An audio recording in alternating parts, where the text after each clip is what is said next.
Well, I hope my remarks aren't going to be such that you'll immediately start proceedings to remove Donna from her position for inviting me.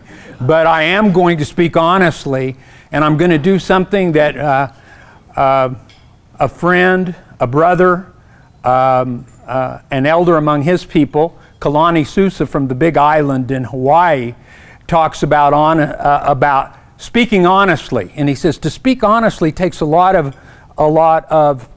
integrity, but also courage, because most of the time we don't speak honestly because we're among strangers. So I'm going to suggest to you today in my presentation, I'm not going to speak to you as strangers. I'm going to speak to you as family. Now that opens up a tremendous opportunity, because as again, all of my Hawaiian brothers and sisters are getting all the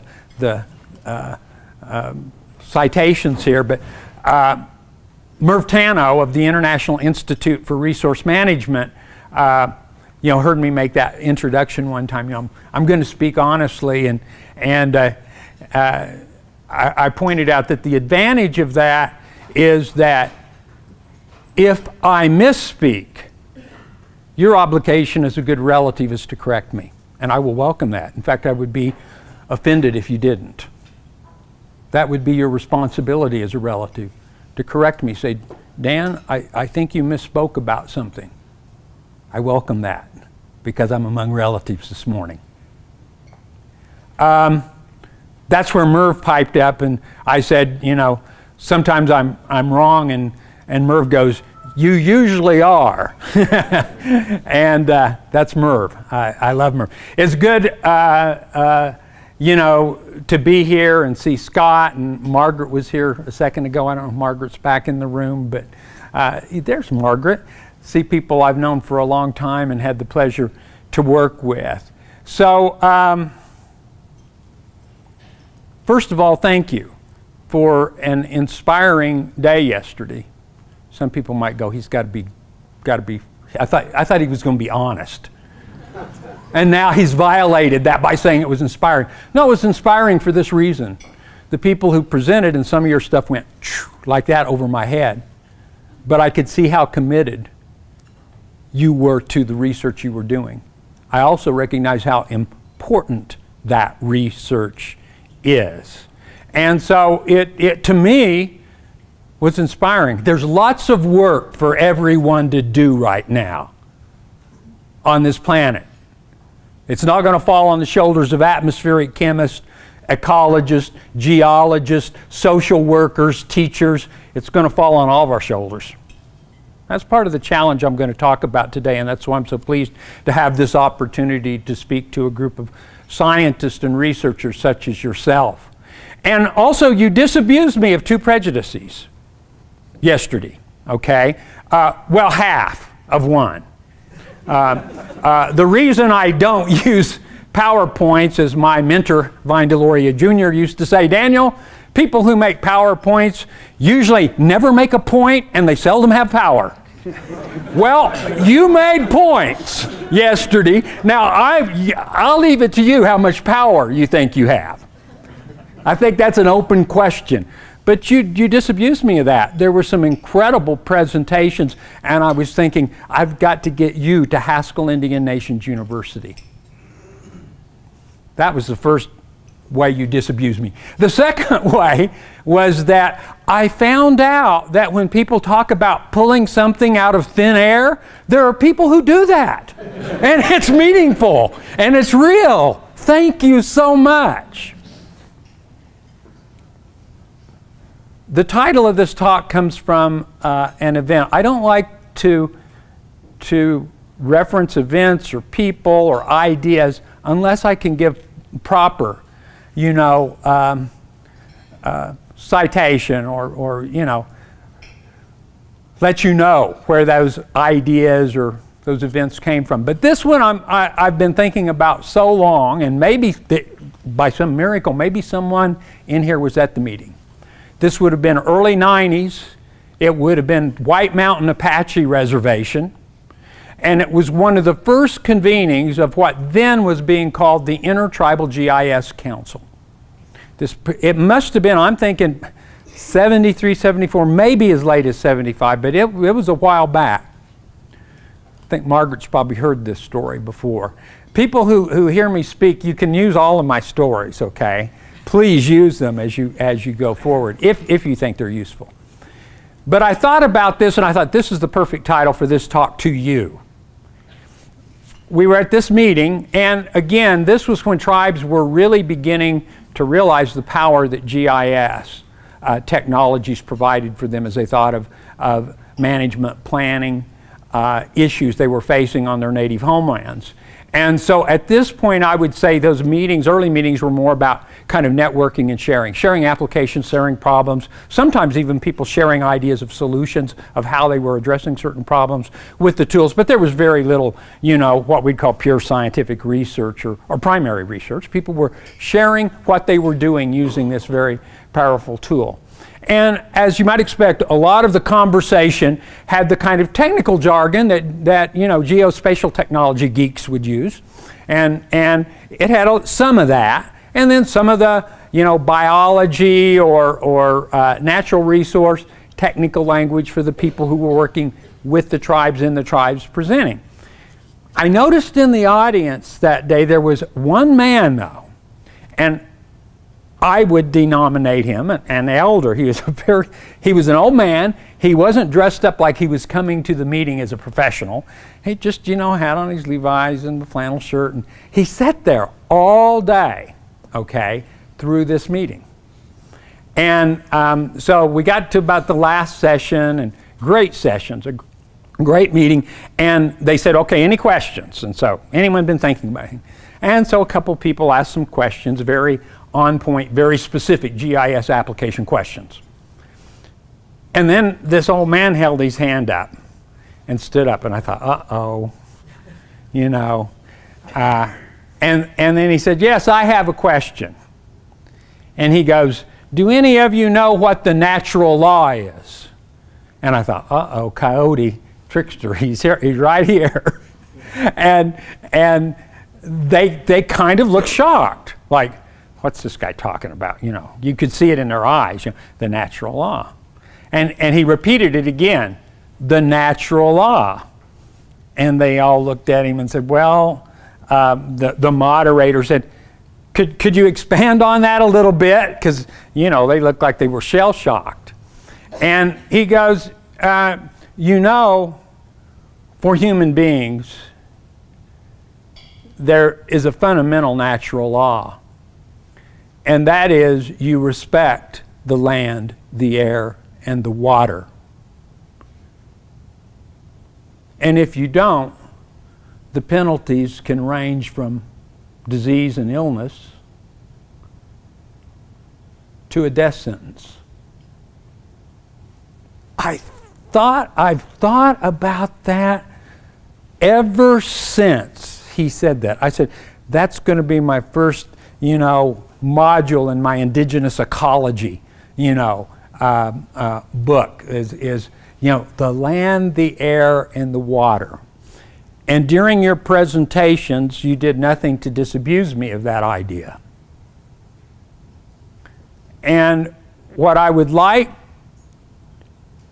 to do, the clock is running. What time did I actually start? How long have I been up here?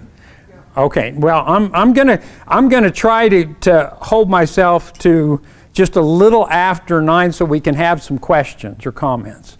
And I hope I'll be provocative enough to stir some. So, I have been advocating because of working, with people like Margaret. He's a Red Steer USGS. If you don't know her, you need to meet her. Scott Weir, who's worked with the Kickapoo tribe just right up the road from Haskell for years. I'm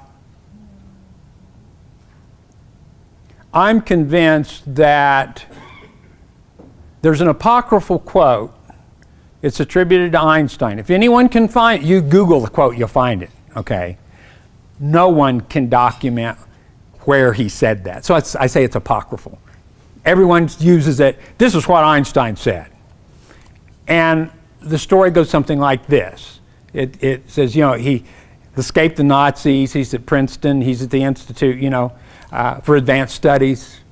And one of his colleagues brings him in a very difficult physics problem and says, hey, would you look at this? We can't move forward. We don't know what to do. He says, yeah, I'll leave it on the table.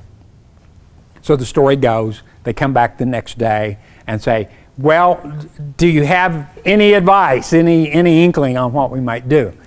And the apocryphal quote attributed to Einstein is what he said was, sometimes you can't fix problems with the same kind of thinking that created them.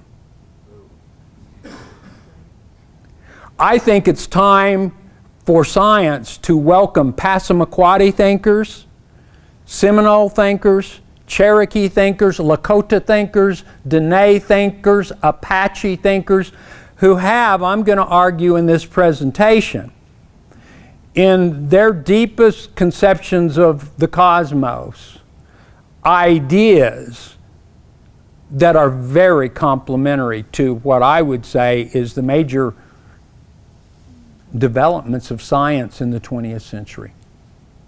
These are ancient ideas to them. I always was miffed.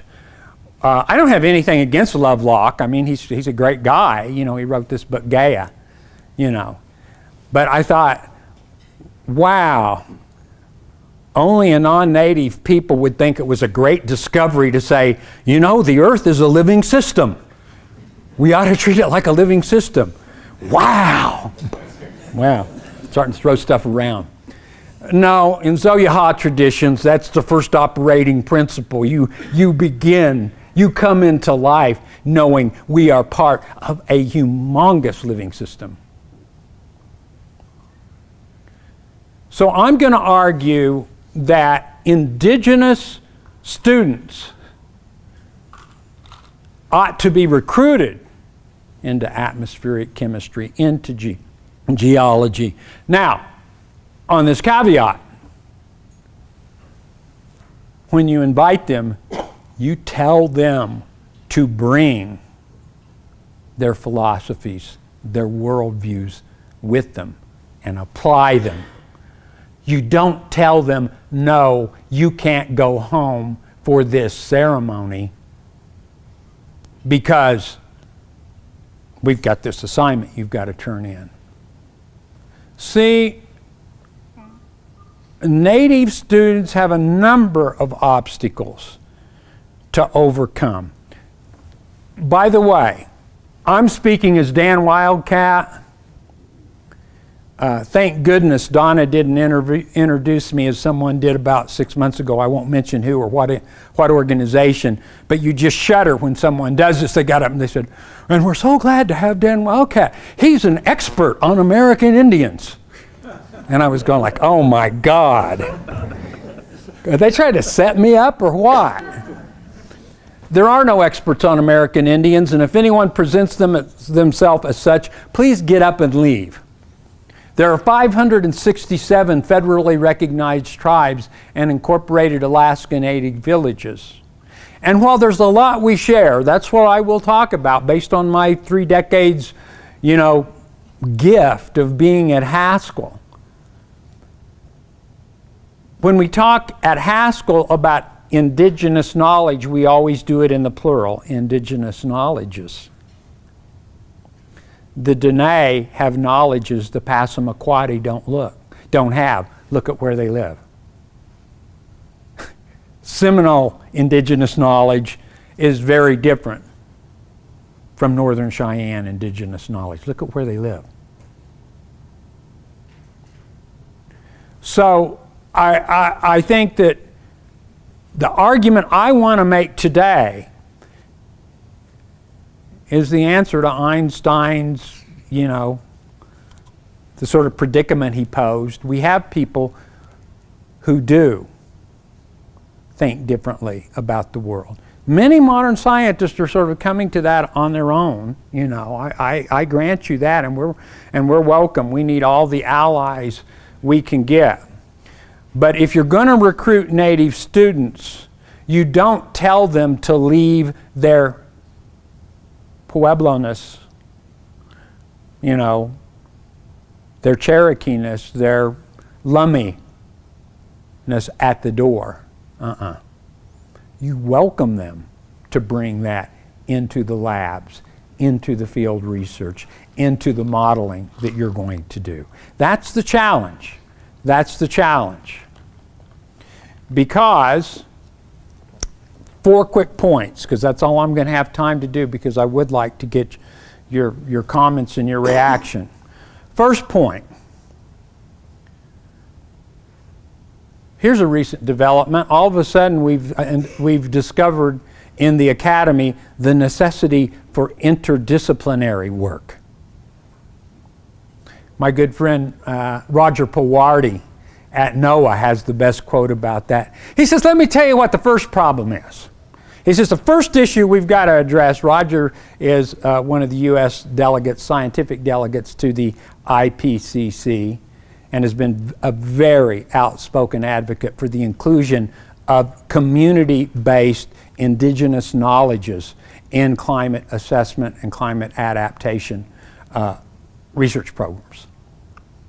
And he says, let me tell you what the first issue is.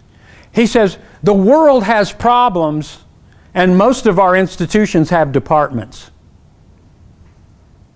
That's the first problem.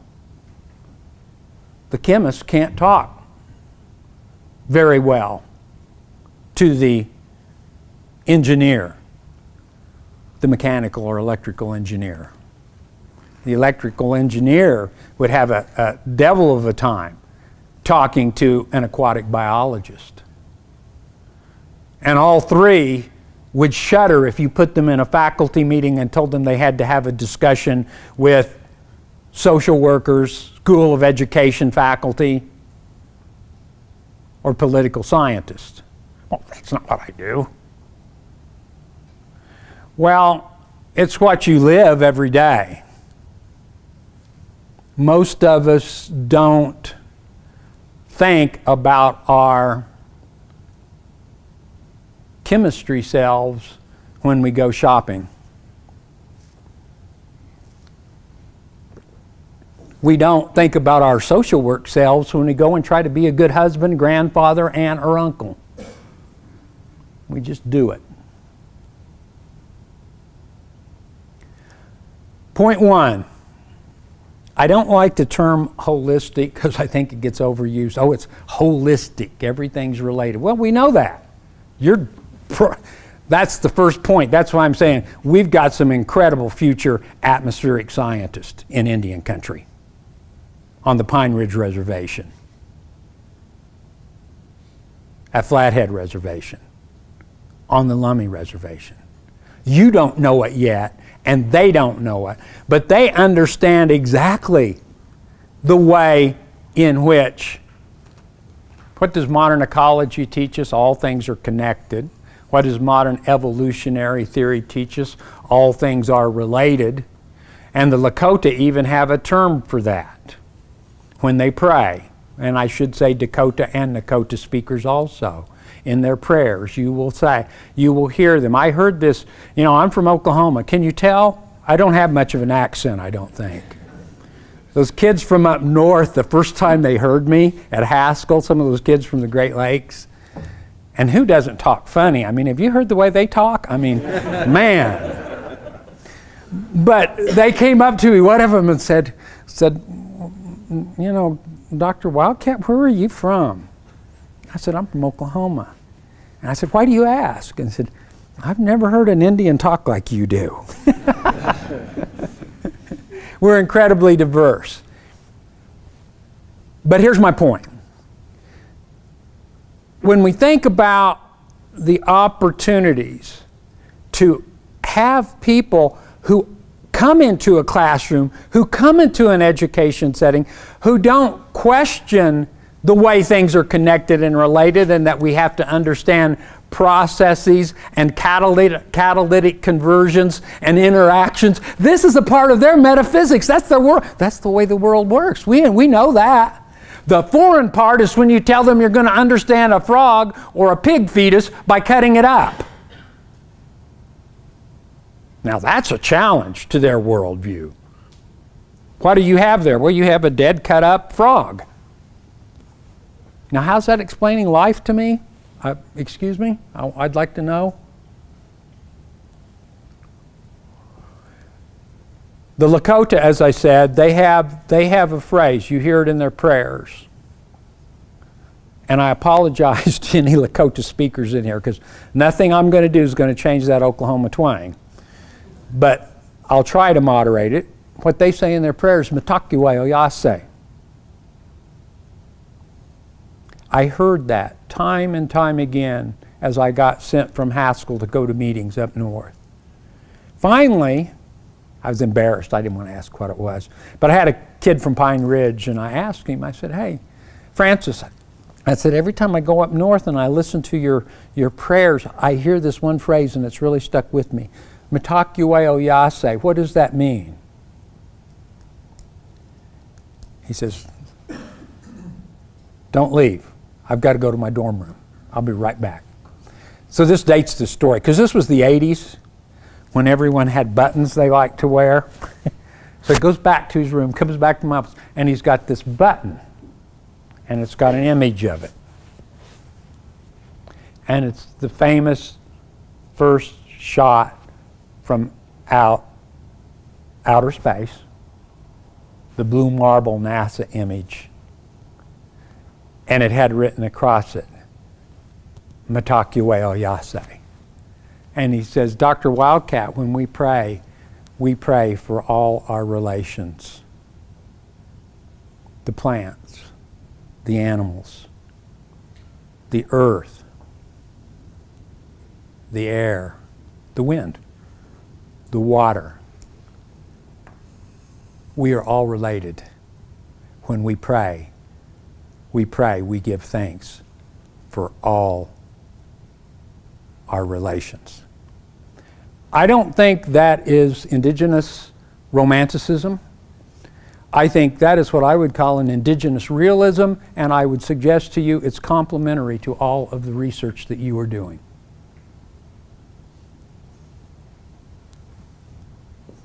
I might be wrong. That's point one. Wouldn't it be great to have students who come into your labs already carrying that understanding? Point two, the 25th anniversary of Earth Day, while MTV was filming a concert for the Earth over on the mall. I don't have anything against rock and roll, but a group of us were asked by USDA, my good friend, the Citizens Band Potawatomi man, George Godfrey, and myself would ask if we would help organize a sort of an indigenous commemoration of celebration of this Earth Day. First thing we told them is we said, well, you know, we celebrate every day as Earth Day. We don't need a specific day to celebrate it. But they said, well, no, you get our point. We want to really honor the contributions of Native people. So we got permission, which is not easy, I found out, from the Park Service and the Secret Service to erect teepees on the ellipse right in front of the White House. And for 2 days, we had meetings. At that meeting, one of our great, I think, indigenous intellectuals, Oren Lyons of the Onondaga Nation, got up and made this great presentation. And this is point two.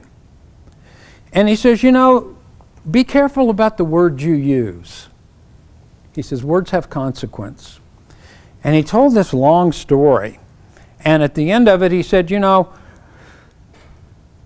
often when we meet with scientists, and he says, these are people with goodwill that come and want to help us look at our lands and how we can address issues we're facing. He says we often have to correct them because the first way they want to talk about what we need to do is managing resources. And we tell them we don't have a word for resources in Onondaga.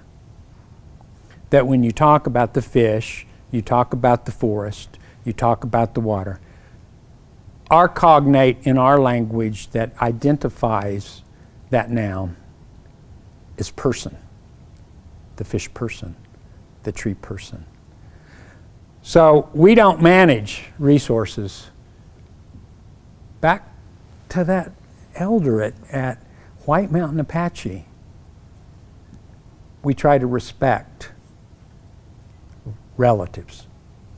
Now, I don't know, and there's a quick prima facie test you can do on the validity of that premise. And that is, I don't know about your family, but in my family, if you start treating relatives like resources, like the only time you come around is when you've got your hand out, you're not going to be welcome for long. Why?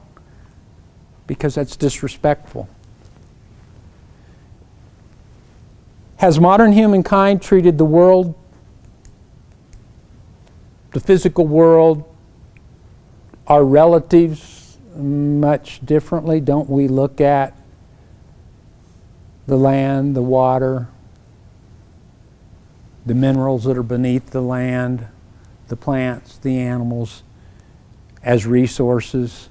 I think we've been treating the planet like it's an ATM machine, and all we've been doing is taking withdrawals.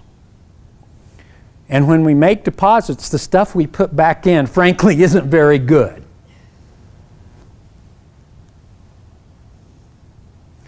Again, that would be the second principle of what I would denominate indigenous realism. We live among relatives.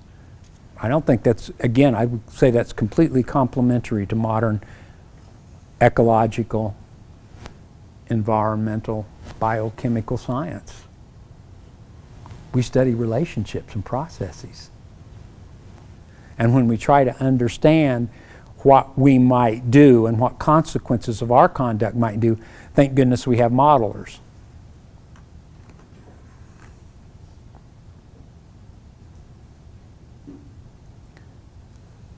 So we've got an issue now, some of you have been following probably on the Standing Rock Reservation, at least on the ancestral homelands of the Standing Rock Reservation, called the Dakota Access Pipeline. And there have been demonstrations up now for what?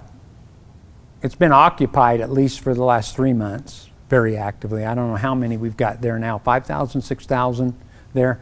Native people from all over the United States that have come. And I want to use that example to sort of, again, push another very interrelated and complementary guiding principle of indigenous realism. Now, you notice the way I'm articulating these. These will be expressed very differently by different peoples. We don't all do the same thing because of where we live and how we live. But I think it's been quite actually inspiring to see the number of young people that have gone there, not because they want to make the scene and be where all the action is. I can only speak about Haskell students who've been going up there in pickup trucks and vans about every weekend since school started. It's not the same students constantly, but different students. And they always go with food, with first aid materials, with blankets. And the greatest epiphany I had that really humbled me was when a young woman said, I'm going up to the Sacred Stone Camp, Dr. Wildcat, this weekend. And I said, well, what are you taking? She said, you know what? There are a lot of young children up there, and we're going to take some toys. I thought, wow. Those weren't the kinds of demonstrations I was going to in the 60s. What maturity. See, they've denominated themselves quite consistently and appropriately, not as protesters, but as water protectors. We are here as water protectors. Because here's the other thing that happens. Once you sort of accept our place in this complex, I guess what Fritz Joff Capra would call, and many Native people, this would resonate within this complex web of life, this very complex system that we constantly try to understand and that presents us with what some of us would denominate wicked problems. And once we move from the resources to the relatives paradigm, then we start to thinking of a new kind of way of thinking about politics and ethics. I know of no people on the planet that have more genuine appreciation for the unique gifts of every newborn child, for that individualism, for that unique spirit they are. And I've never met people who have a stronger value of freedom and liberty, even though it has constantly been trampled by the United States of America. That's never been lost. That's still there. But it is heavily counterbalanced with something I think we could use a good dose of, and this is point 3, and that is that the unalienable liberties and rights that people seem fixated on this in this modern kind of civilized setting that we're in, that preoccupation with unalienable rights for Native peoples is almost meaningless unless you complement it with the unalienable responsibilities that you have because you live among relatives. I don't think that's romantic at all. I think the greatest romanticism is somewhere that misstep where humankind thought we were in charge. See, that would be a foreign idea within most indigenous metaphysics or worldviews. The notion that we're in charge?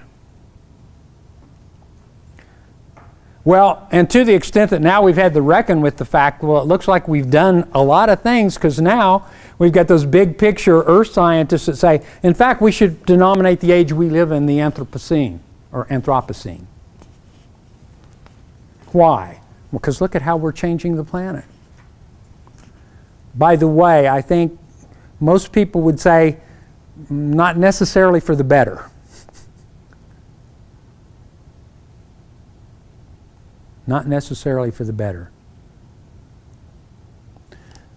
The riddle we face is with the power we have, understanding the technologies, the knowledges, the models we build, okay, are tools we use to simplify our lives and our understanding of the reality we're in, but they are not any substitution for this complex system we are one small part of. In fact, in indigenous knowledge systems, those unalienable responsibilities apply to paying attention. By the way, that's another reason I was inspired. Some people hear me sometimes and they think I'm anti-technology. I'm not anti-technology at all, very pro-technology. But I think we've misvalued technology when we think technology itself will solve all the problems, because I will submit to you, and you guys are doing the work, and thank you. It's important work. The monitoring devices won't solve the problem. It's a wicked problem. And it's a wicked problem because the climate change that we really need if we're going to be successful in creating systems of life enhancement on the planet is to recognize that the climate change we really need is a cultural climate change.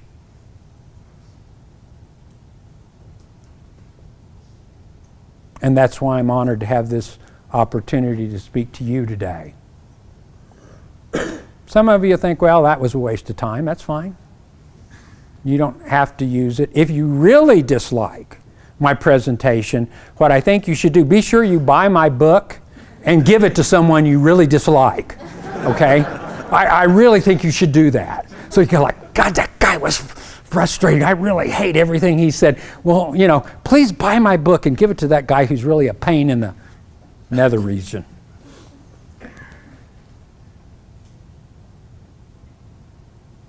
First principle. that incredible complexity we're one small part of, and then the necessity for humility within that position. Second principle, wouldn't it be neat? I know we're not going to change this overnight, but it's about thinking. What does it mean if we start taking our lives and the work we're doing in the most fundamental sense as one of relationship building among relatives? And let's start paying attention to what the relatives are telling us. They're telling us a lot, the plants and animals. They're telling us a lot, but you've got to pay attention. And that third principle, if you accept that, then you've also accepted that you have unalienable responsibilities.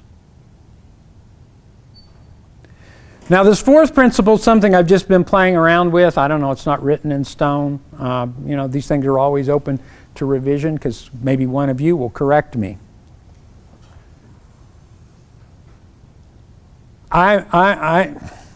These words we use, we all know how they come into vogue. We've got, so 10 years ago, the term du jour was sustainability. We've all got to be, well, now everyone's suspicious of sustainability. Primarily because everyone's for it.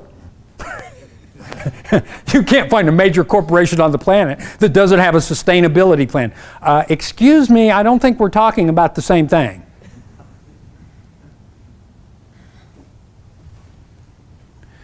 So I've played around with this, and I thought resiliency, that's the new term. Everyone's talking about resilience. In fact, some of you are working, I'm sure, with people who are doing resilience engineering. There's problems with that. So I've come up with an amalgam of sort of, because I read everything. I read scientific journals, I read history. My most favorite books beside the bedstand for the last 2 years has been poetry. And I think I know why Plato did not want the philosopher kings to read poetry. Man, you talk about subversive. It's very subversive.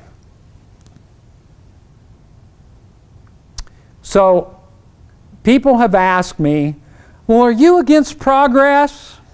No one wants to be labeled to be against progress.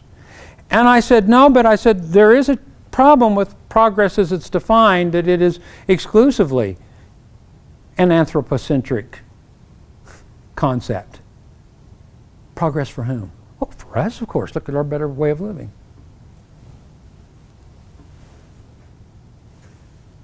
I've gone past my 20 minutes. So I'm going to try to wrap this last point up and with two stories. So anyway, short version.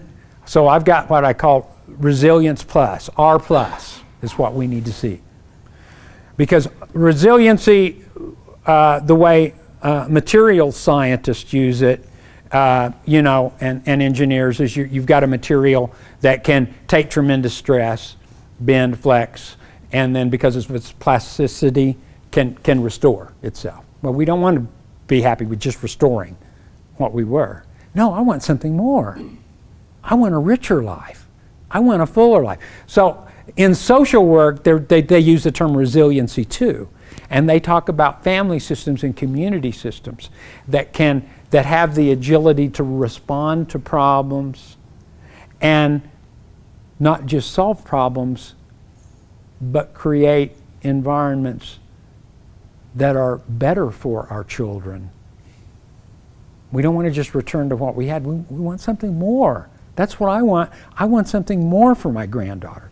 So I'm advocating resiliency plus, R plus. We want not just to repair damage done, and so I've complemented that with a notion, which, since I've been challenged repeatedly for being some sort of indigenous Luddite or anarchist or against technology and progress, and that's the really killer. You don't want to be labeled against progress. So I said, well, no, I think I've got the better. So here's what I'm for. I'm for a world where humans will live in such a way that we will enhance the life systems that we are a part of. Enhancement. certainly includes change. Improvement. We're going to stumble, we're going to fall. Native people can never speak as holier than thou. We have too many examples of failures. Cahokia Mounds, the largest, sort of urban complex in North America, right across, the Mississippi River from St. Louis. Now some, anthropologists believe probably population reached 40,000. What happened? By the time Cristobal Colon got lost in the Caribbean islands, people had left Cahokia. No one was there. Well, I think they grew beyond their means. And then they did what smart people did. You just leave and go back and you live in smaller groups again. Now, we don't have that luxury today. So we've got to learn how to get along with each other. I think you're doing good work, and I think most people would never know what you did from reading this program. At least my aunts and uncles wouldn't. Well, they'd know you were scientists. But I'd argue, following what the protectors, water protectors at Sacred Stone Camp on the ancestral homelands of the Standing Rock Sioux are arguing today, that you should leave this meeting thinking of yourselves as air protectors, ultimately. Now, as air protectors, I think, and I know there are probably some of you that do this. I was hearing the scientific research side yesterday. But you need to tell some stories to children about what you're doing, K through 12. Don't underestimate their intelligence. If you can't explain to your grandchild what you do in a meaningful way as an air protector, then I think you failed. And I'll leave you with a story that was given to me by Alfonso Ortiz, one of our great sort of post-World War II generation scholars who went to the University of Chicago from Tewa Pueblo, right down the road here. He was Tewa Indian. He may have grown up in Santa Clara, Pueblo. But Alfonso Ortiz went to University of Chicago when that's where everyone was. All the structural functionalists, all the people who were doing, kinship systems and everything. And so they're reading all these French anthropologists. And he shared this story with a group of native scholars, and he said, when I came home for winter ceremonies my first year, he said, my grandma, who only spoke Tewa, came up to me and said, grandson, tell me what you've learned. And he said, I told her, I said, Grandma, I can't do that. I'm learning all these ideas, all these theories, these words, this knowledge that there are no words in Tewa. And she says, you're smart, grandson. Sit down and tell me what you've learned. It took him several hours, and he said he worked mightily, but he told his grandma in Tewa language what he was learning at the University of Chicago. She said, that's good, grandson. Return. Bring back more knowledge. Tell us what you're learning. Second year, PhD program, University of Chicago. He comes home, winter ceremonies. Grandma's there, and Grandma grabs him and says, grandson, tell me what you've learned. And he says, I was just adamant. I was like, okay, I've been reading Levi Strauss. I've been reading the original works of Franz Boas. How am I going to explain this to my, 90-year-old Pueblo grandmother? And she wouldn't take no for an answer, he said, and she made me sit down, and he said, we started and the sun was up. It was late afternoon in the winter, but it was very late at night when we finished. And he said, when I got done, she said, "That's good, grandson. Return. Bring more knowledge." Some of you may be thinking about how this is going to end. Year 3. You might know the ending, but I'm going to challenge you. What does it mean? Year 3, he comes home for ceremonies. His grandma's adamant. And he says, I finally put my foot down and I said, "Grandma, I can't tell you what I'm learning at the University of Chicago. There are no words in Tewa to express this." And she said, she looked at me and said, "Grandson, it's time for you to come home."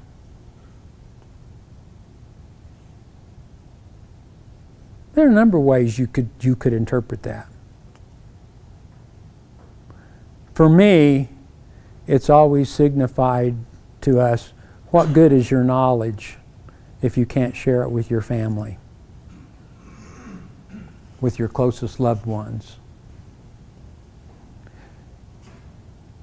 And as scientists, as scholars, we fail mightily if we are unable to communicate what we know. So air protectors, I challenge you.